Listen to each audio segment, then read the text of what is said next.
And so let's start. Greetings to you all in the name of Yahweh from Vero Yahad. I was going to say west, but there's no east anymore, so this must be it. I want to talk to you tonight about some obscure but historical people. It probably should be in our New Testament, and in some cases may be in our New Testament under some type of surname, code name, pseudonym, alias, or other kind of moniker, false moniker. And I just want to give you a few terms and names. And the first one, if you can write these down, that would be helpful. I'm going to write them down on the conference center. The first one is Addai, A-D-D-A-I. A-D-D-A-I. The next one would be Aggai, A-G-G-A-I.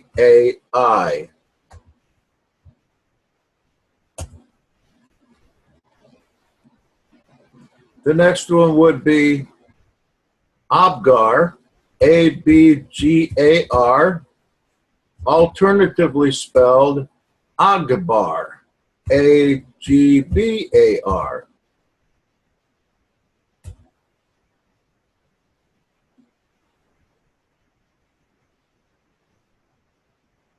The next one is Anai, A-N-N-A-I.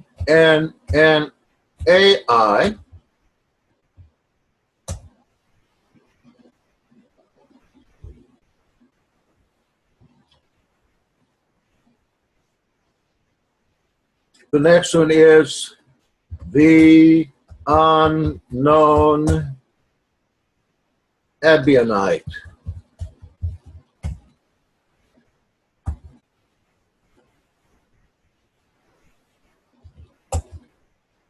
Or Lazarus, Lazar, L-A-Z-A-R.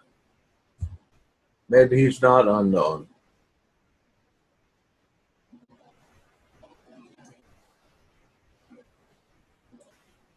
The next one is Helena, H-E-L-E-N-E, Helena.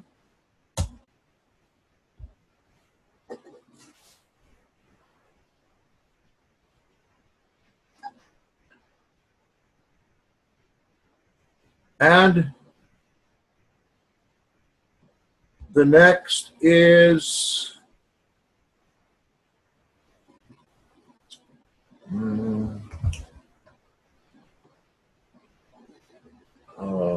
Azotes, A-Z-O-T. I just put azote, A-Z-O-T.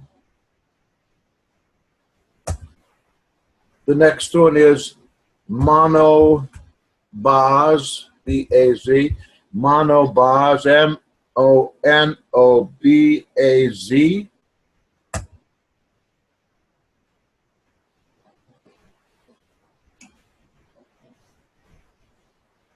The next one is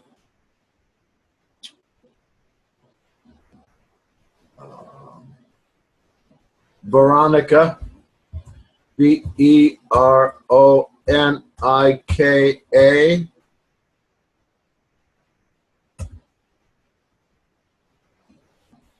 The next one is Mandilion. It's Mandy, M-A-N-D-Y, Mandelion. M-A-N-D-Y-L-I-O-N,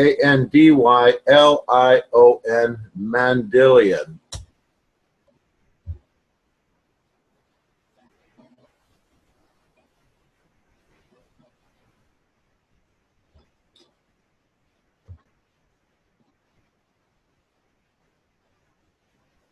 See how I have these here. Now the poll for today is, do you think Yahshua wrote letters? And on the conference center, we have 4 people who have dropped into the poll. 2 of those people say, yes, Yeshua wrote. 2 of those people say, no, Yeshua didn't write. Now, how does this whole thing fit together? Well, we're going to talk a little about Saint Addai. We may get on to Saint Isa in Islam, but Addai is a person who was very important in nascent Jewish Christianity as well as in nascent Islam. Addai, Addai. Did I spell that right? Addai, Addai, Aggai, Abgar or Agbar, Anai, Lazar, Helena, Azot, Monobaz, Veronica, Mandilian. I'm going to use those names of people and things to try to scratch out a little bit of a story for you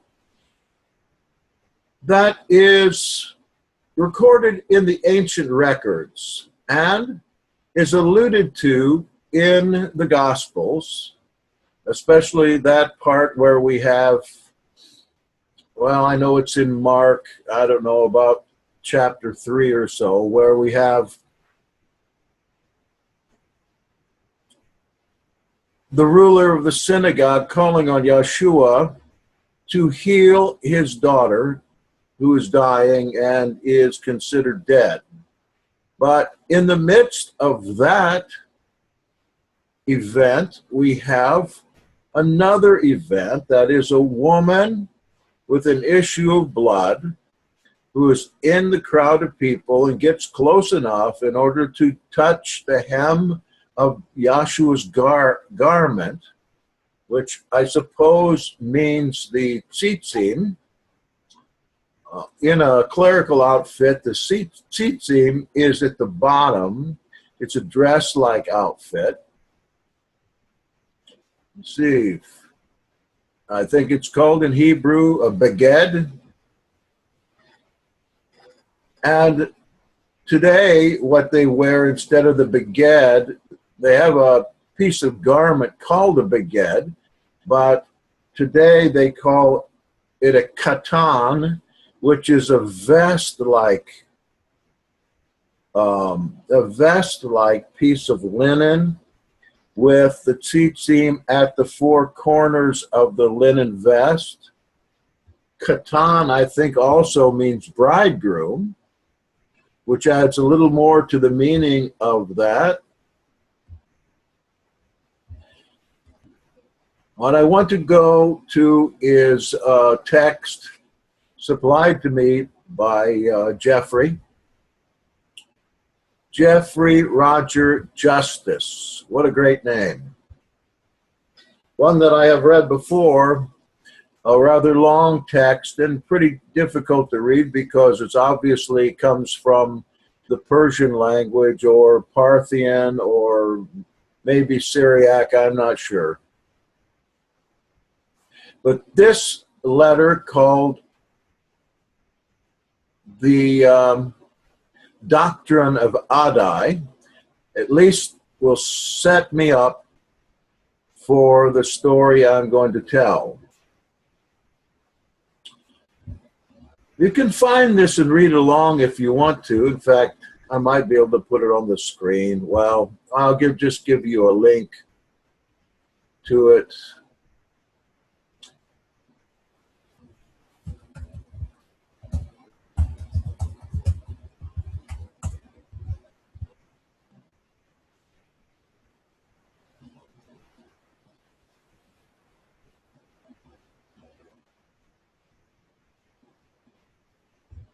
All right, here comes the link.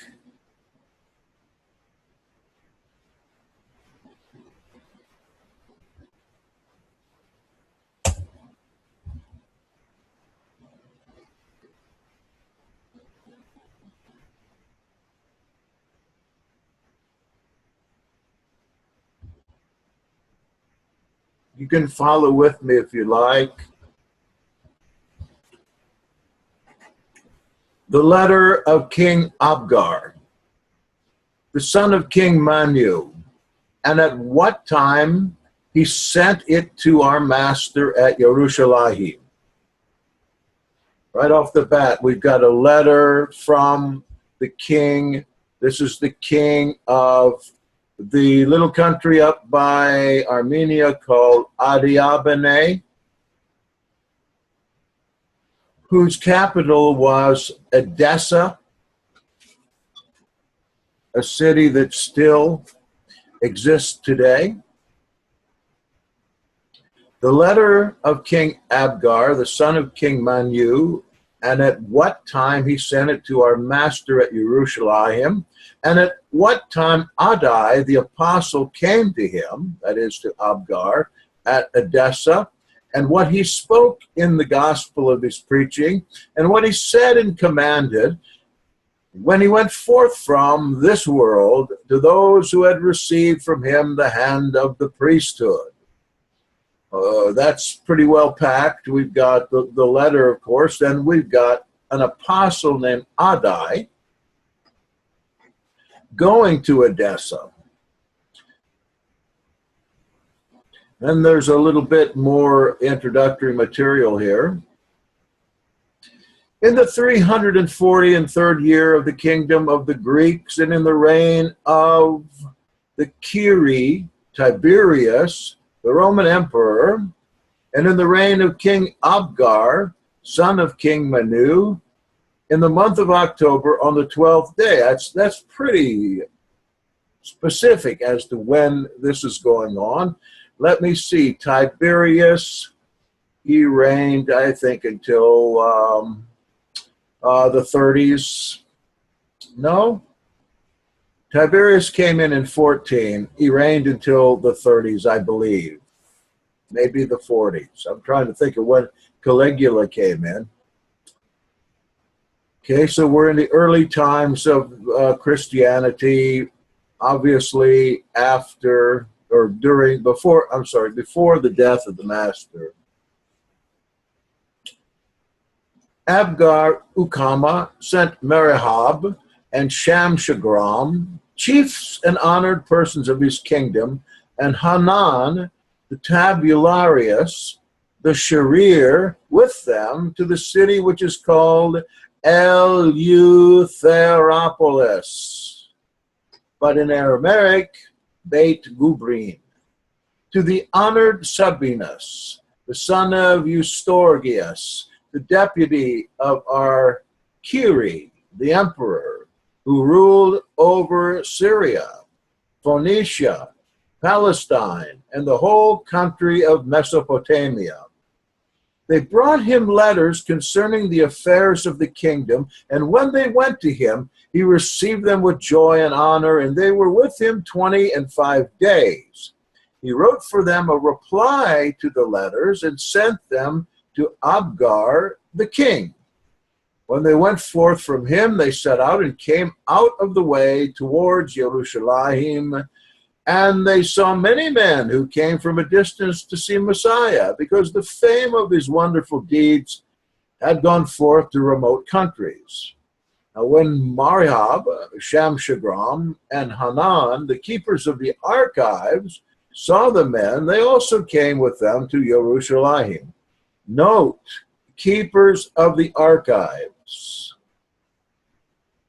That is the history of the city, the letters coming and going, the financial statements, everything. In those days, they had a vault in most capital cities were kept in written form, all the letters and the historical events that happened during the reign of the kings. When Merihab, Shamshagram, and Hanan, the keeper of the archives, saw the men, they also came with them to Jerusalem. When they entered Jerusalem, they saw Messiah, and they rejoiced with the multitudes who were joined to him. But they also saw the Yehudaim, the Jews, who were standing in groups and were considering what they should do to him. for they were disturbed to see that a multitude of their people confessed him. And they were there in Jerusalem 10 days, and Hanan, the keeper of the archives, wrote down everything that he saw Messiah do. Also, the rest of that done by him before they went thither. And they departed and came to Edessa and entered into the presence of Abgar the king, their Kiri, their master, who had sent them, and they gave him the reply of the letters which they had brought with them. After the letters were read, they began to recount before the king all that they had seen and all that Messiah had done in Jerusalem. And Hanan, the keeper of the archives, read before him all that had been written and brought with him. And when Abgar the king heard, he was astonished and wondered, as also his princes who stood before him. Abgar said to them, "These mighty works are not of men, but of God, because there is not anyone who can make the dead alive, but God only." And Abgar wished himself to pass over and go to Palestine, to see with his own eyes all that Messiah was doing. But because he was not able to pass through the country of the Romans, which was not his, lest this cause should call forth bitter enmity, he wrote a letter and sent it to Messiah by the hand of Hanan, the keeper of the archives. Now, Adiabene went back and forth between the Roman Empire and the Parthian Empire at that time. At times it was part of Armenia. At times the Romans gave them their kings. This was a country that was in between, as I mentioned, Parthia and the Roman Empire. And obviously at this time, Adiabene was not on the side of the Romans because he couldn't go into the country of the Romans for fear of being captured and maybe even killed. So he writes a letter to the Messiah. Very important here is the names of these people, because having names and a date indicates that either we have a very careful forger here, or we have a historical occurrence. Now, the very fact that King Abgar wrote to Messiah and that Messiah wrote back is entered into the historian's records, that is, of Eusebius of Caesarea, the ecclesiastical historian and expert of a later century, that would be the 4th century, who says that he actually went to Edessa and was allowed into the vault of the records in Edessa, and that he was able to validate a letter being written from the king to the Messiah. And not only that, but Eusebius also tells us exactly what these letters say. And this text, the doctrine of Addai, may or may not use Eusebius. I think it's earlier here than Eusebius. Nevertheless, the same story is confirmed by 2 witnesses. So he went forth from Edessa on the 14th day of Adar, and entered Jerusalem on the 12th day of Nisan, on the 4th day of the week, that is Wednesday. You wonder why they would mention that, what day of the week it was, but as you know, like for Essenes and early believers, Wednesday was a very important day. And he found Messiah at the house of Gamaliel, the chief priest of the Jews. The letter was read before him, which was written thus: Abgar Yukama to Yeshua, the good physician, who has appeared in the country of Jerusalem, my master, peace. I have heard of thee and thy healing, that it is not by medicines and roots thou healest, but by thy word thou openest the eyes of the blind, thou makest the lame to walk, cleansest the lepers, and maketh the deaf to hear. And unclean spirits and lunatics and those tormented, them thou healest by thy word, thou also raisest the dead. And when I heard of these great wonders that thou doest, I decided in my mind that either thou art God, who hast come down from heaven and doest these things, or thou art the Son of God, who doest all these things. Therefore, I have written to request of thee to come to me who adore thee, and to heal the disease that I have, as I believe in thee. This also I have heard, that the Jews murmur against thee and persecute thee, and even seek to crucify thee, and contemplate treating thee cruelly. I possess one small and beautiful city, and it's sufficient for both to dwell in it in quietness or peace.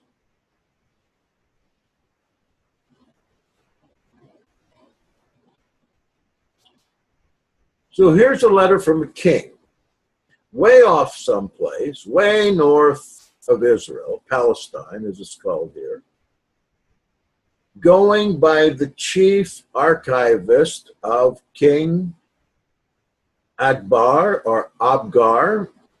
We find it both ways in various texts. And he goes to Palestine and he seeks out Messiah with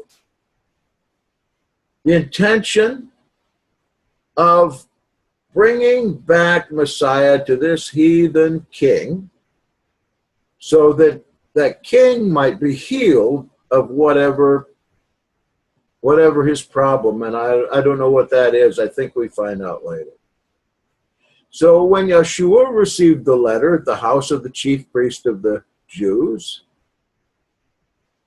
by the way, the Nazorean Acts tells us that Gamaliel and Yeshua were kind of secret allies. It's Gamaliel that warns James the Just on the steps of the temple that somebody is coming after them to do them harm. And we find, of course, in the Acts of the Apostles that Gamaliel speaks up really against the hunting down of the Nazarenes in order to give it time to see what Yahweh would do through him. So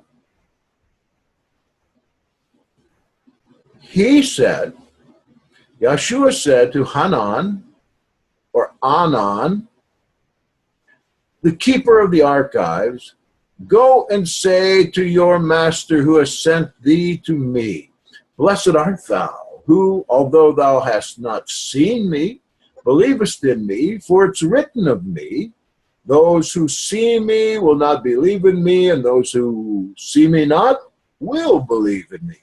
But as to that which thou hast written to me, that I should come to thee, that for which I was sent here is now finished, and I'm going up to my Father who sent me, and when I have gone up to him, I will send to thee one of my disciples who will cure the disease which thou hast, and restore thee to health.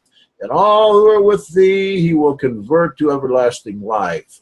Thy city shall be blessed, and no enemy shall again become master of it.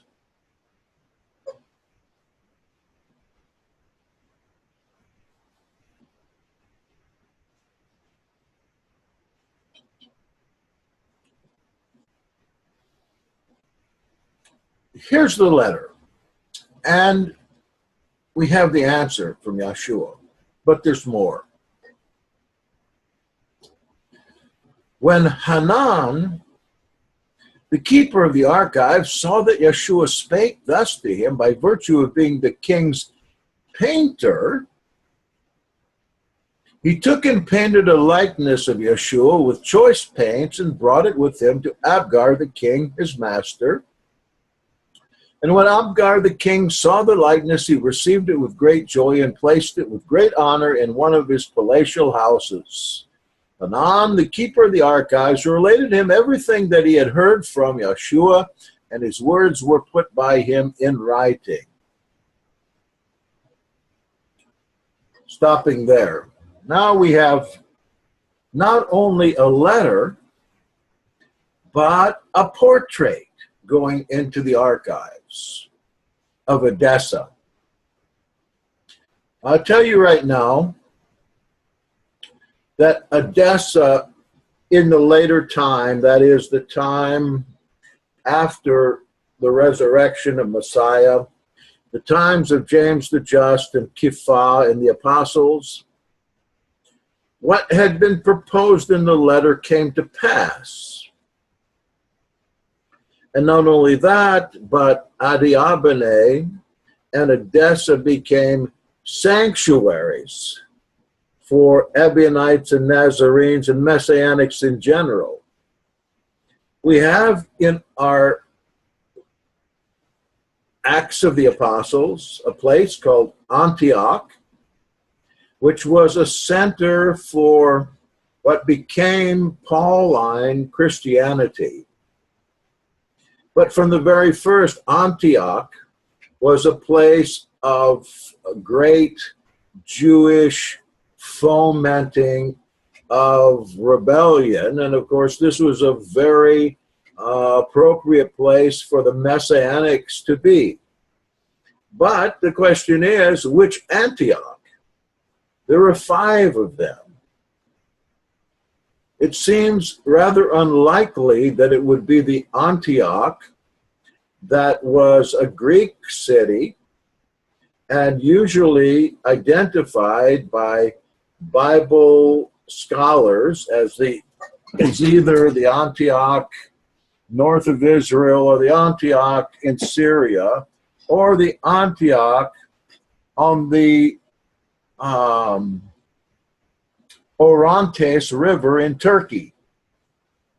But a new theory has come that Edessa was also known as Antioch on the Kalaroa, or just across the river from Edessa, and that perhaps in this Antioch on the Kalaroa River was the Antioch of the Acts of the Apostles, rather than the one north of Syria or the one or north of Israel or the one in Syria, because those places would be very dangerous.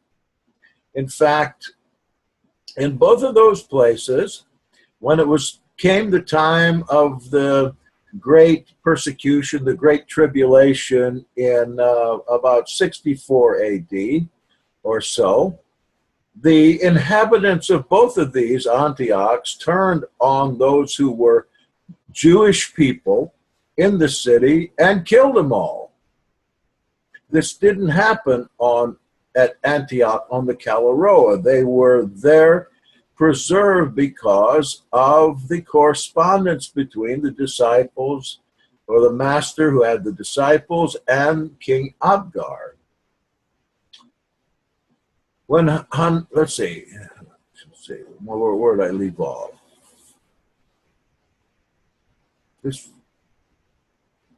Okay.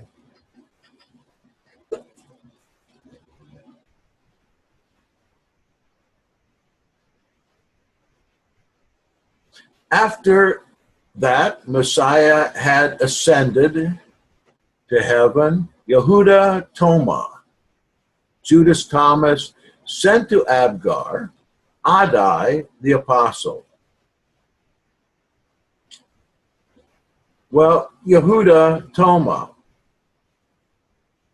in the Gospel of Thomas, this person is identified as Yehuda Didymus Toma. Didymus and Toma both mean the same thing, one in Greek or Coptic, the other in Hebrew, meaning the twin, and implying the second of twins. Didymus, D-I in Didymus means second. And Yehuda, of course, there's a name that was extremely common at that time, but we see in the 12 disciples, one called Yehuda, not Ishkariot. So we're assuming that this Yehuda Toma, Judas the twin, was one of the 12 disciples. And we can go even farther than that. When we get into Gnostic literature or the Egyptian Gospels and some other things, we find that he is the twin of Yeshua, according to them. Yeshua had a lesser twin that wasn't the Messiah. Yeshua and Yehuda, the twin. And in some of the Gnostic literature, they are very much contending for the prize of messianism or the Christ spirit. Yeshua has it, Yehuda doesn't have it, so he contends in the flesh and the former contends in the spirit. But if we get right down to it, this probably was his brother, and there are other apocryphal texts that tell us that Yehuda went to the east, as far east as what we call today Afghanistan, Pakistan, notice I said Pakistan, and India, where now there are a number of churches still there that come from the very early ages that indicate Judas Thomas or St. Thomas was the founder of those churches, including their a tomb. And that's a very interesting study to take up, like to do sometime. That is Yehuda Toma in India. So he sends somebody named Addai, who is known as the apostle, one of the 72. Addai, we understand, is the same one that's called by a Roman name, Thaddaeus, Thaddaeus. It's actually a put together of two Roman words, and you put them together and the interpretation of them is torch god. Addai or Thaddaeus, torch god. This is quite interesting because Addai is also identified with Yehuda Toma. Here we have two different people.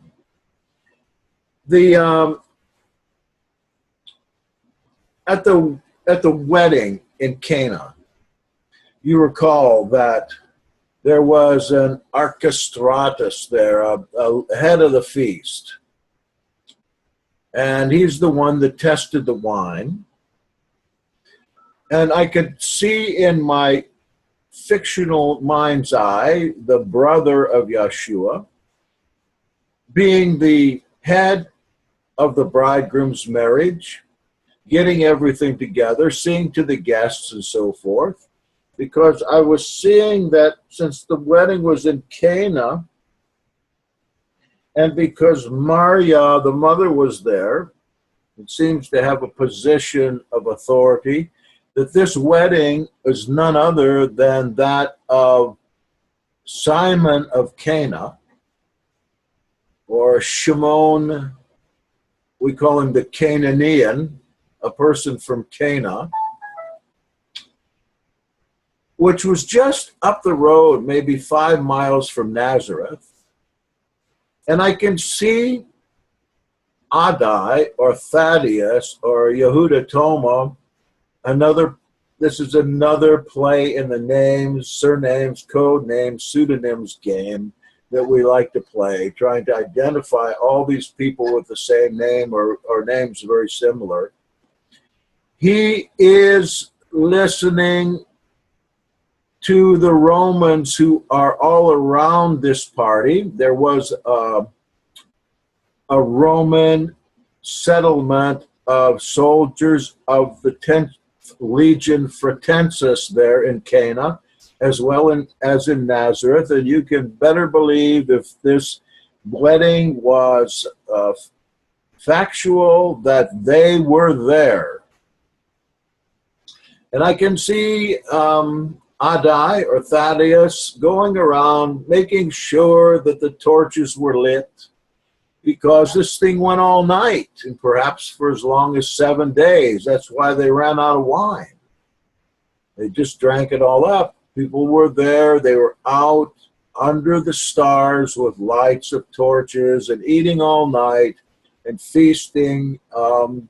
So the head of the feast was constantly waiting on tables, seeing how people were doing, lighting up torches, and taking out wine to the Romans to keep them happy.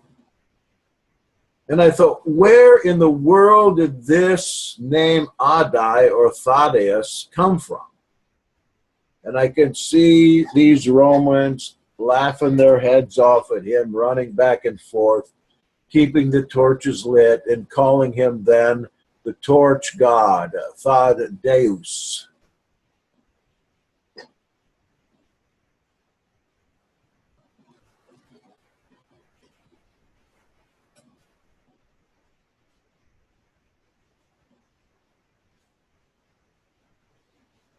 So now we have Abgar or Agbar. You might want to remember when we played the names game that there's somebody in the book of Acts very similar to Abgar or Agbar, and that is a prophet nobody had heard of named Agabus. You can take the US off the end of it because that's just a suffix that they put on there to make their words jive with the rest of the words in the sentence. And we've got Agab. Agab, a prophet. He speaks twice, once about a famine, which is you want to remember the famine because this comes up again, and the other one about Peter being put away. Abgar, Addai. Now it says concerning Addai that he was one of the 72 apostles. And when Addai came to the city of Edessa, he dwelt at the house of Tobiah, son of Tobiah, the Jew who was of Palestine. Through all the city a report was heard of him, and one of the nobles of Abgar, whose name was Abdu, the son of Abdu, one of those who sat with bended knees before Abgar, went and said concerning Addai, oh, Abgar, Abdu, Addai. We're going to catch another one pretty soon. Amai, behold, the messenger has come and dwells here, he of whom Yeshua sent to thee. I sent to thee one of my disciples. And when Abgar heard these words and the mighty acts that Addai did, and the wonderful cures that he effected, he thought for certain in his mind, truly, this is whom Yeshua sent, saying, when I have ascended to heaven, I will send to thee one of my disciples, and he will cure thy disease. And Abgar sent and called for, well, let me check if I got everybody still on. Yeah, still on. Very good. Now, 4 people say that Yeshua wrote letters. And 2 people say no, and that's a funny thing because there's only 5 people on there. Somebody voted twice. By the way, I just put the link on there from what I'm reading from if you want to go out there. Sorry, I thought I popped that on there, but I didn't. I'm going to read a little more. Then Abgar sent and called for Tobiah and said to him, I have heard that a certain powerful man has come and dwells in thy house. Bring him up to me. A good hope of recovery through him has been found for me. Tobiah went early on the next day, and he took Addai the apostle and brought him to Abgar. Addai himself, knowing that by the power of Elohim he was sent to him. And when Addai came up and went to Abgar, his nobles standing with him, and in going towards him, a wonderful vision was seen by Abgar in the face of Addai. At the moment that Abgar saw the vision, he fell down and worshipped Addai. Great astonishment seized all those who were standing before him, for they saw not the vision that was seen by Abgar.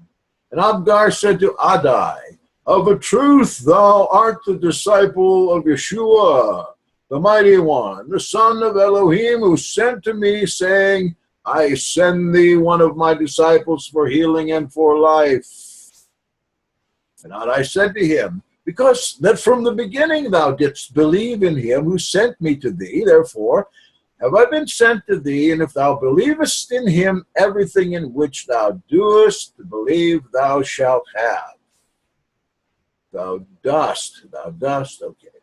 Abgar said to him, So I have believed in him, that within respect to those Jews who crucified him, I desire to take with me an army, and to go and destroy them. But because the king belongs to the Romans, I was restrained by the covenant of peace, which was confirmed by me with our Lord the Emperor Tiberius, like my forefathers. Addai said to him, Our master has fulfilled the will of his father, and when he had completed all the will of his parent, he was taken up to his father and sat with him in glory, with whom he was from eternity. Abgar said to him, I also believe in him and his father. Addai said to him, Because that thou hast believed, I place my hand on thee in the name of him in whom thou believest. At the moment that he placed his hand upon him, he was cured of the plague of the disease which he had for a long time. Abgar wondered and was astonished that, as it was reported to him concerning Yeshua, that which he did and cured, so also Addai himself, without medicine of any kind, healed in the name of Yeshua. And also with respect to Abdu, the son of Abdu. He had the gout in his feet, and he too brought his feet near him, and Addai placed his hand upon them and healed him. And he had not the gout again. And also in all the city he wrought great cures and showed wonderful mighty works in it. And Abgar said to him, Now that every man knoweth that by the power of Yeshua HaMashiach thou dost these wonderful works, and behold, we are wondering at thy works, I require therefore of thee that thou wouldst recount to us concerning the coining of Messiah. Is it coining? Must be coming of Messiah, how it was, and concerning his glorious power, and concerning those miracles which we have heard that he did, which thou hast seen with the rest of thy companions. Addai said to him, I will not keep silent from declaring this, for because of this I was sent here to speak and teach everyone who, like thee, is willing to believe.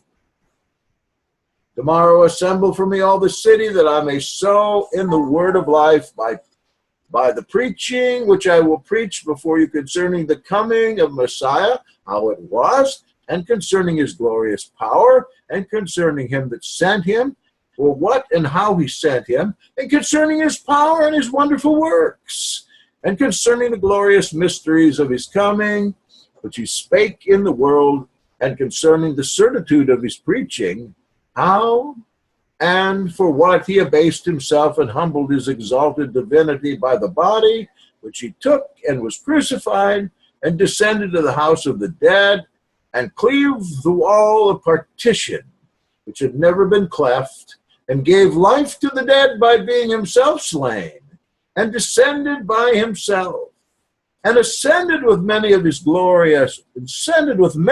his glorious Father, with whom he was from eternity in one exalted divinity.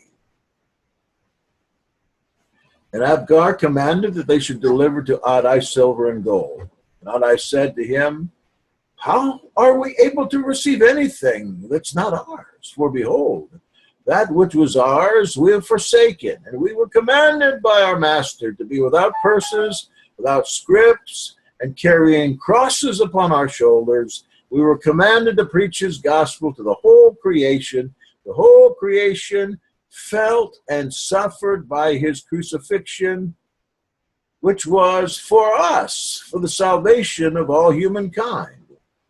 And he narrated before Abgar the king, and before his princes and his nobles, and before Augustina, the mother of Abgar, and before Shalmath, the daughter of Maherdath, the wife of Abgar, and signs of our master and his wonders, and the glorious miracles which he wrought, and his divine triumphs, and his ascension to the Father, and how they, this is a long sentence, received powers and authorities at the time that he ascended, by which the same power had healed Abgar and Abdu, the son of Abdu, the second person of his kingdom, and how he made them know that which would be revealed at the end of times and in the consummation of all creatures, and the resuscitation and resurrection which is about to be for all humankind, and the separation which is to be between the sheep and the goats, and between the faithful and the unbelieving. And he said to them, because that the gate of life is strait and the way of truth is narrow, therefore few are the believers of truth, and in the power of unbelief is Satan's recreation. Because of this, there are many liars who cause to err those who look on. For except that there is a good end for faithful men, our master had not descended from heaven and come to birth, and to the suffering of death. And also, he had not sent us to be preachers and evangelists. Those things which we saw and heard from him, which he did and taught, we confidently preached before all men, for we would not do any wrong with respect of the truth of his gospel, and not these things only, but also those that are done in his name. After his ascension, we show and preach. So it goes on and on and on, and it's very good, and there are a lot of historical markers in there. But let me tell you in the aftermath how this connects in with Scripture. Now we've got a letter, and we've got a Mandilion, a picture. I can't tell you why they call this picture a Mandilion.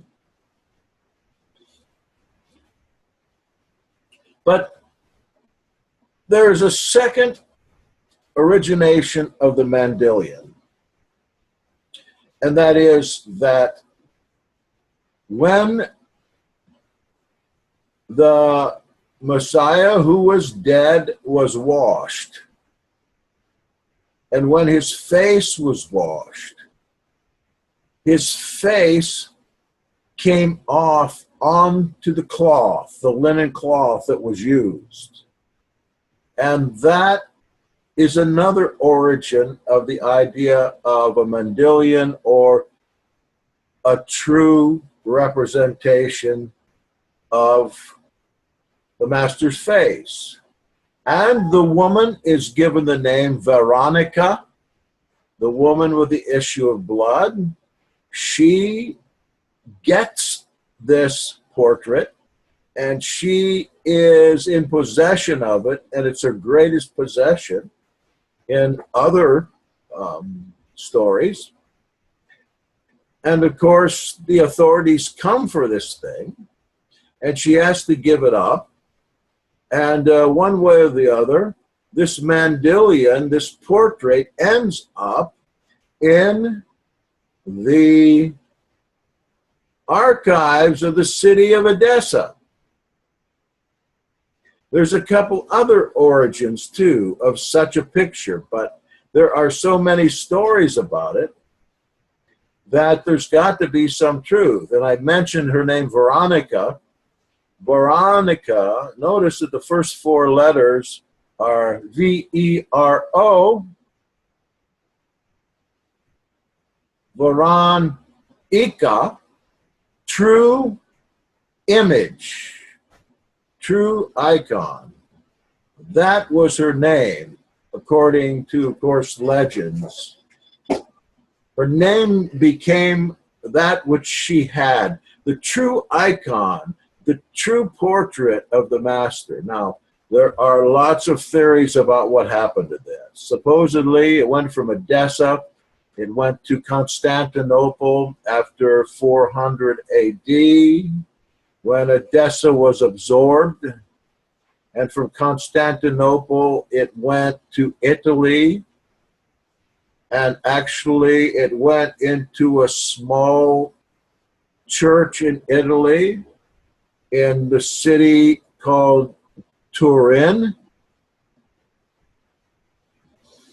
And when we have this Shroud of Turin, the latest thought of what this thing is that it is indeed the Mandylion, because when you fold the shroud up, the way it was supposedly folded in the first place, that which is on the front of the shroud is the face of Yeshua in the negative form. Negative form. In other words, you take a picture of that face and you make a negative of it with your digital camera and you get the face. You can't see it otherwise, but that was on top. So the understanding now is that the Shroud of Turin and the Mandylion are the same thing. Is the Shroud of Turin authentic? You bet your life it is. It is authentic. There could be no such thing made by any artist that we know of. There have been contests to see who could duplicate it. Nobody comes near. The technology of the shroud is a complete mystery to everybody. Yet, there's human blood on that shroud, and there are wounds at the same places that Yeshua is in the New Testament wounded. But not only that, there's been something else found on this shroud. I'm jumping over to this for a minute. On the shroud, on any shroud of a crucified person, in the time of the Romans, they would put a painted name tag on that shroud so they knew who it was. They would attach another piece of material with the full name and the circumstances of the death of that person to the shroud. So if the body was claimed, then they knew it was the right body. Or if it was some kind of criminal, they knew what to do with the body, put him in a potter's field or put him out to be eaten by dogs. Now, the thing about the Shroud of Turin is that it certainly was tagged. And a scientist knew this and was looking for traces of the ink from the tag that would have bled onto the shroud itself, and she found them. She found them all in opposite image, mirror image, describing exactly whose shroud that was and exactly what he did. That is a discovery that just hasn't got out. It can't get out, because if it did, then it would be a scientific proof that this fellow who was in the shroud was indeed Yahshua HaMashiach, because that tag identifies him.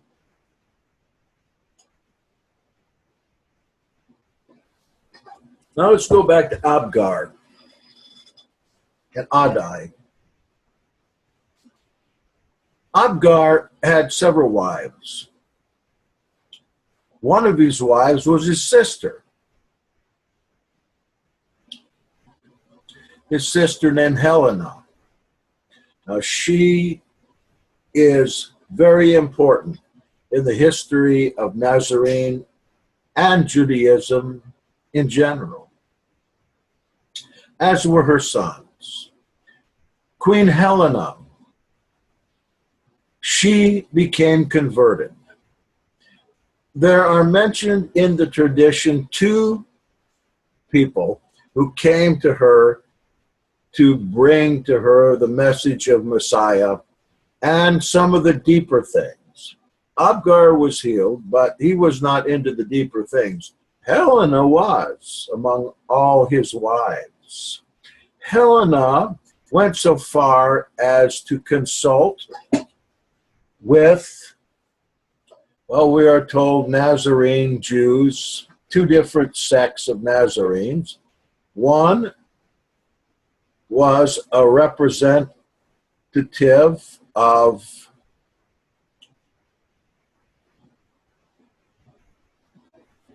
the more Pauline style of faith, and his name was Addai.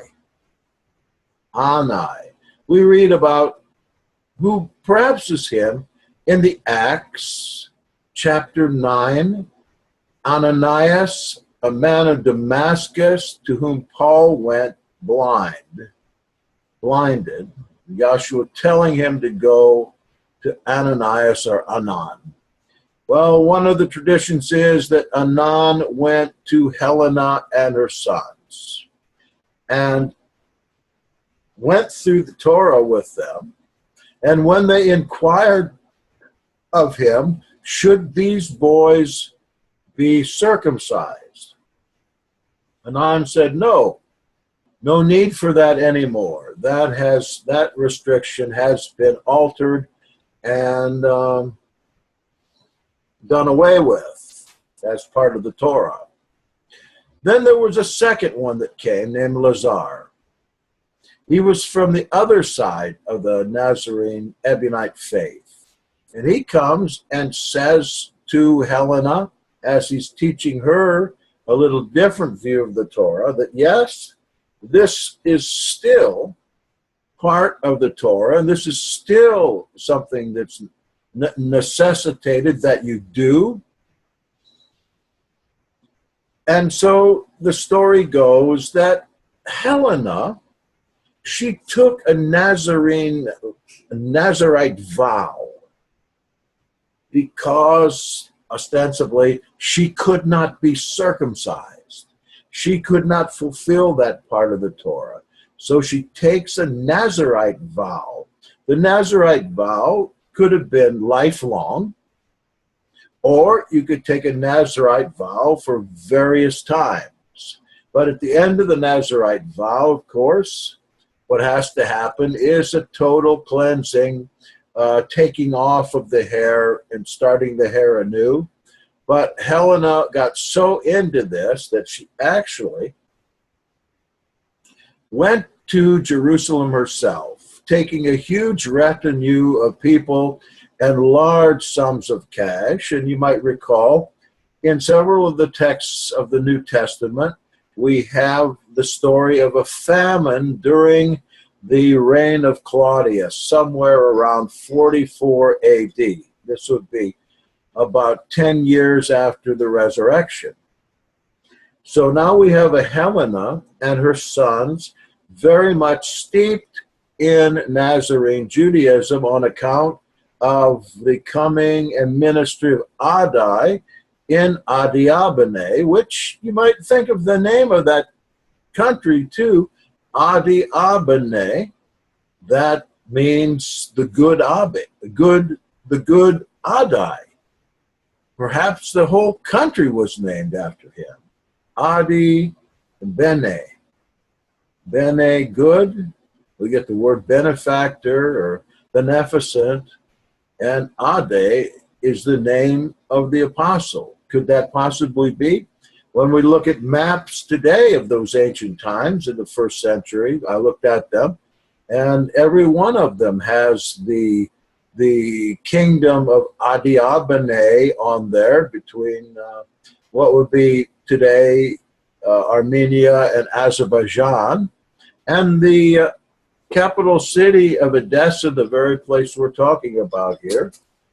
And again, as I mentioned before, this place right across the river was called Antioch on the Kalaroa, which would identify the possibility that this was the very Antioch that all the things happened in the Acts of the Apostles, and also in Galatians, where we have the confrontation between Peter and Paul in Antioch.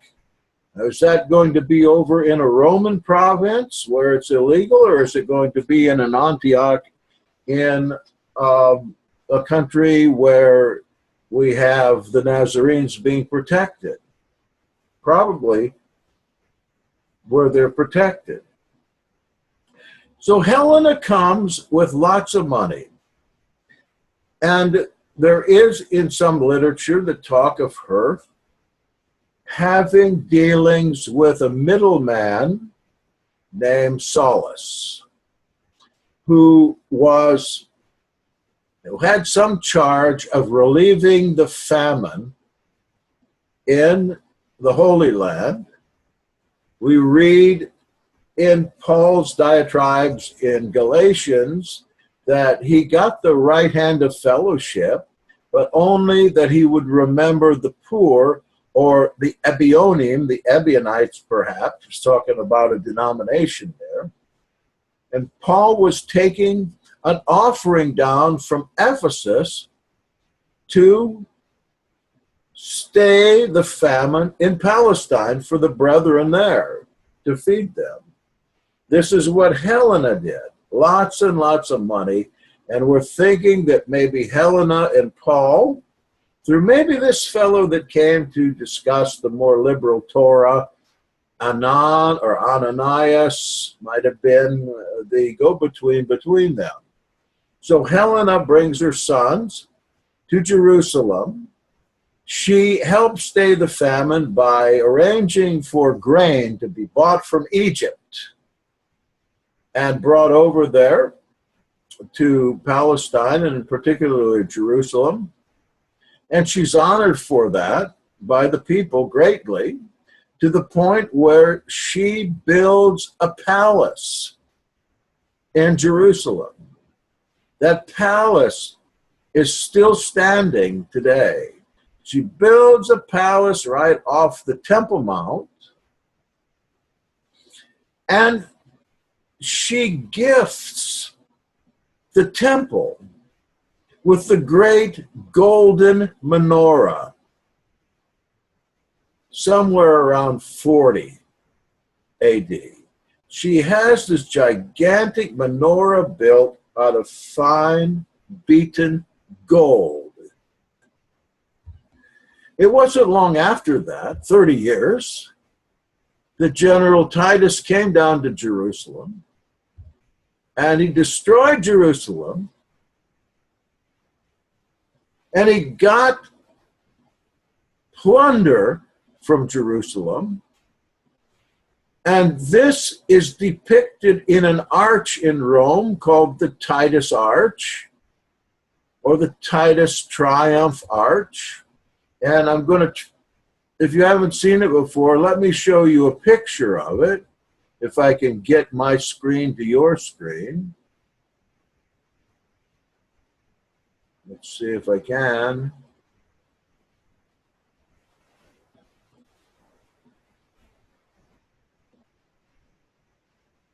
Oh, look at that. That's weird. Oh, nothing's coming on here. Meat cheap, we got to get rid of it. We got to go over to Zoom. Please get Zoom if you possibly can, if we're to continue this.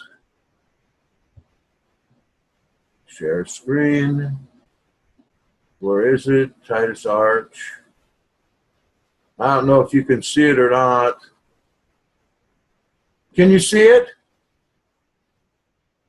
No. Are you seeing my face, or are you seeing my screen? Please tell me.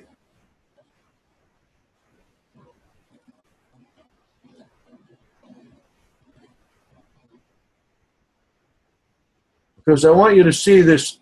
If you've not seen it before, I'll send you a link.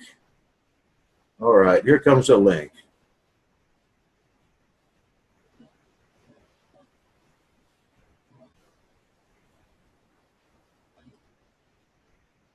Okay, there's the conference center. Stop sharing.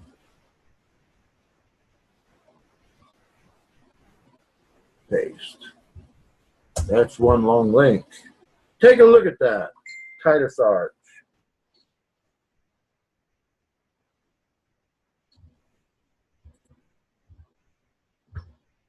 What you'll see there is Helena's menorah. You can see how big it was, and you can see it taken away from the temple with the rest of the plunder. And you see the silver trumpets there, and a couple of TV cameras that are catching the whole thing on film. You can see slaves, Jews-made slaves that are brought back in that picture.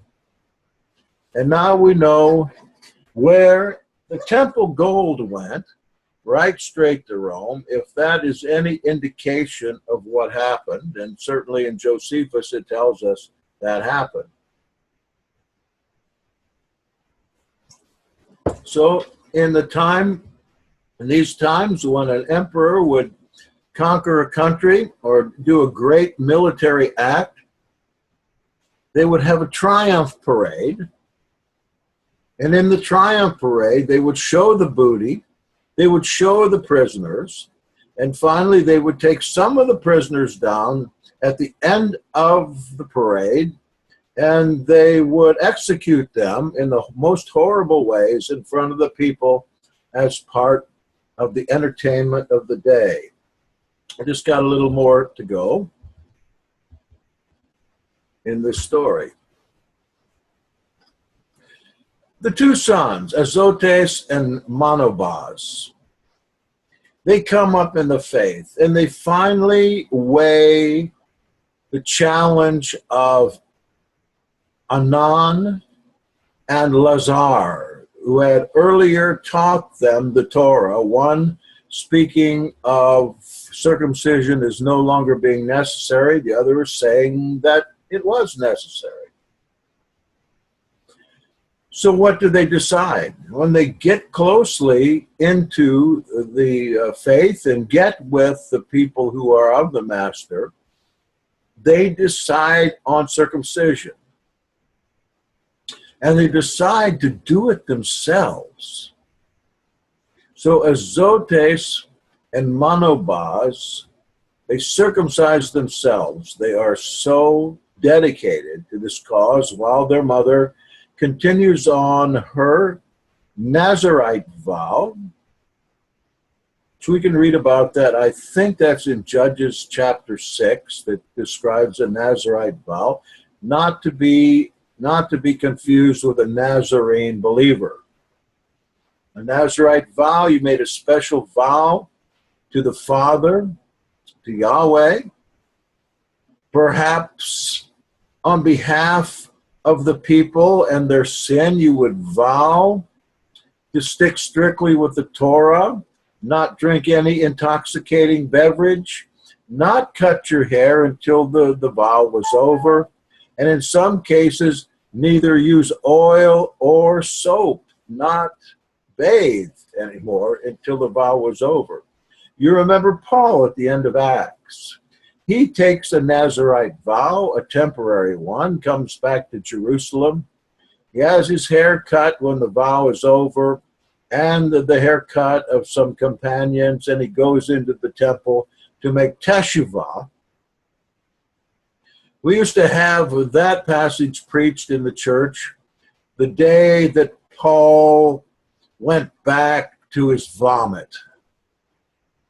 Him going back for a feast and for some type of Jewish ritual when he was free not to. You remember there, he took the vow, cut his hair, and almost ended up dead had it not been for the Romans who saved him. As for Azotes and Monobaz, these fellows enlisted in Josephus' army against the Romans. And both of them were killed in the siege of Cestius. Both of them were in the very first time that Roman general got around Jerusalem. These two fellows, foreigners, were fighting against them and died. I always wondered if the two sepulchres that whited of themselves in the Nazorean Acts were not Azotes and Monobazos.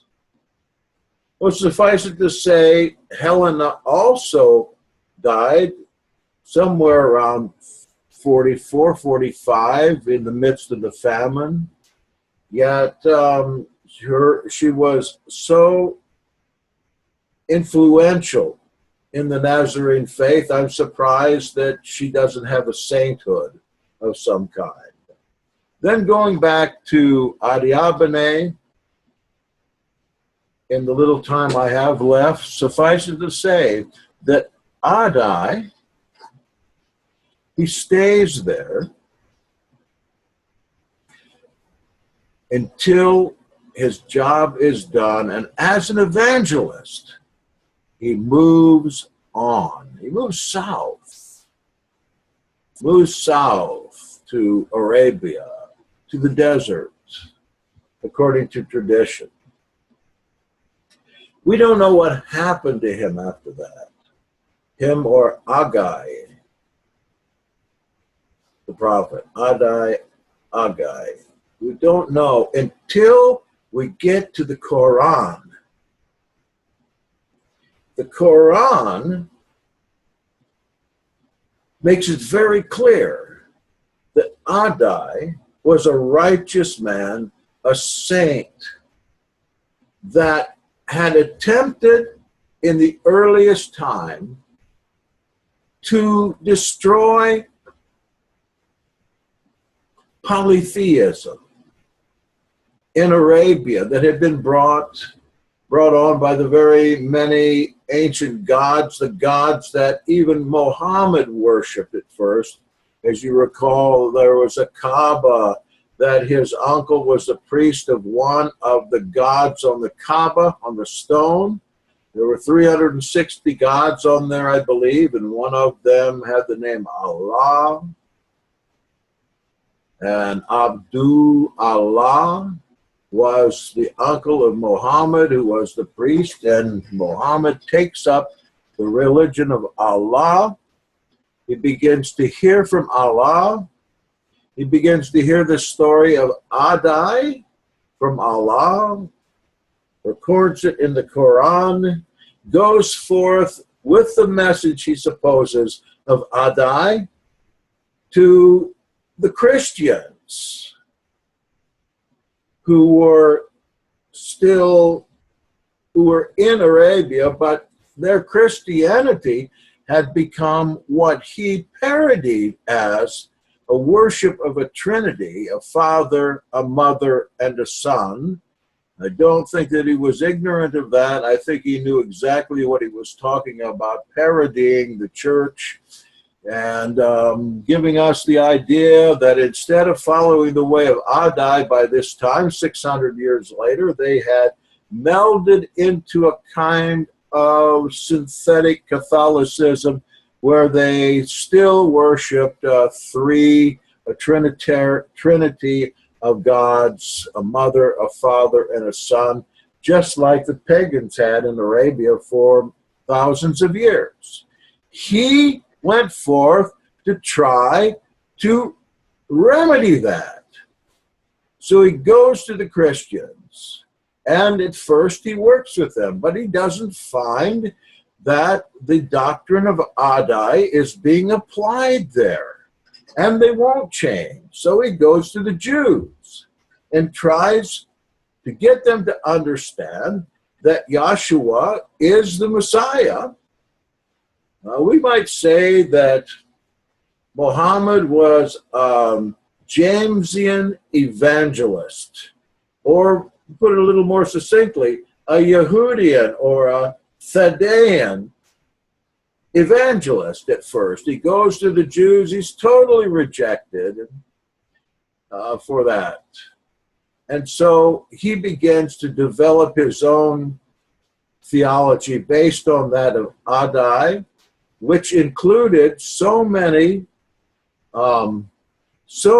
doctrines that were identical with the Ebionites and the movement of James and Jude and Simon in Jerusalem, including the eating of certain meats were unclean, circumcision, the belief that Yahshua was the Messiah, the belief that he was not the Son of God because Allah couldn't have a son.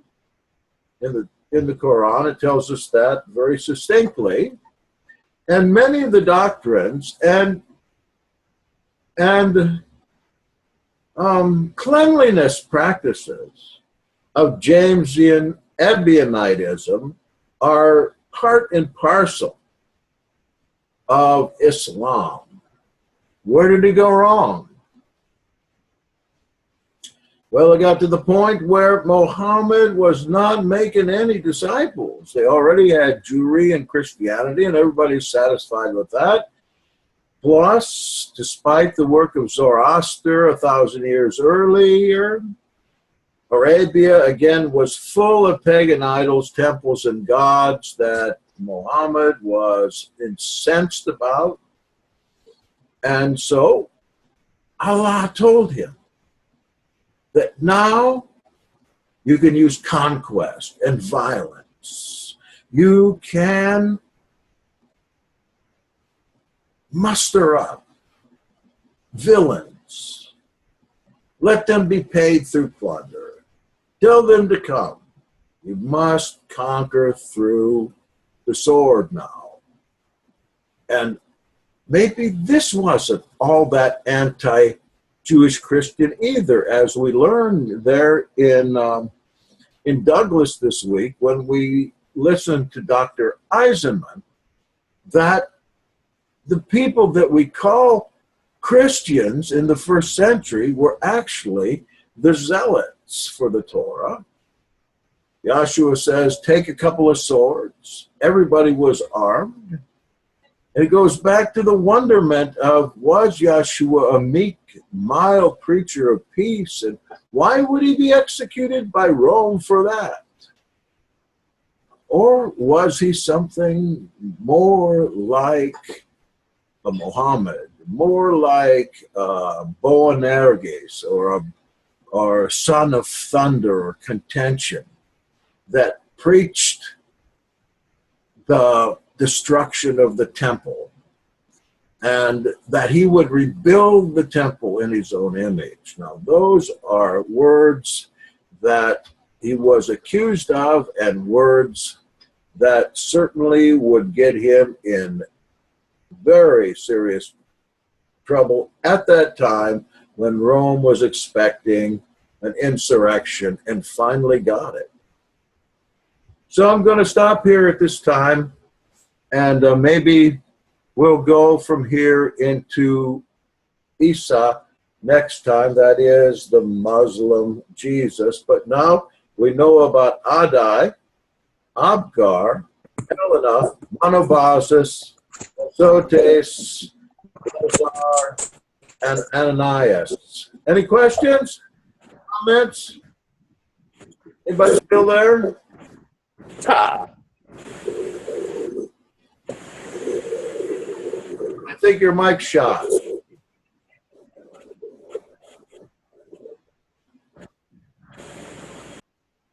Ah, there we go. So, happy trails to you. Until we meet again, some sweet day, either here or in the hereafter. My prayers are for you all. Pray for me. Thank you. God be with you till we meet again. Till we meet